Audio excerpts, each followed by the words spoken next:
Alright guys, I'm back here to the house with Mr. Tom Hastings because he's so happy about the whole process that we did here, screening and doing 2 coats and the final one with the UV finish, with the UV machine. Of course, I came here like 3 months ago, and finally Mr. Tom, he decided to move on and do the job today, which is February 1st. Actually, we did it in 2 days. Yesterday, Saturday, and today, Sunday.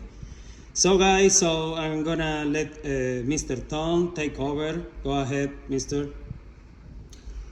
I'd just like to thank you, Jason, because I think you did a wonderful job. We had a lot of dog nail marks from dogs kind of scratching at the wood, and with the process, the 2 coats, it's cleaned it up real nice. It looks brand new.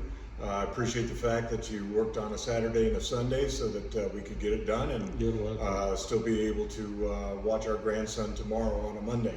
So again, great job. We appreciate the effort, and on time, great communication. I would highly recommend you again.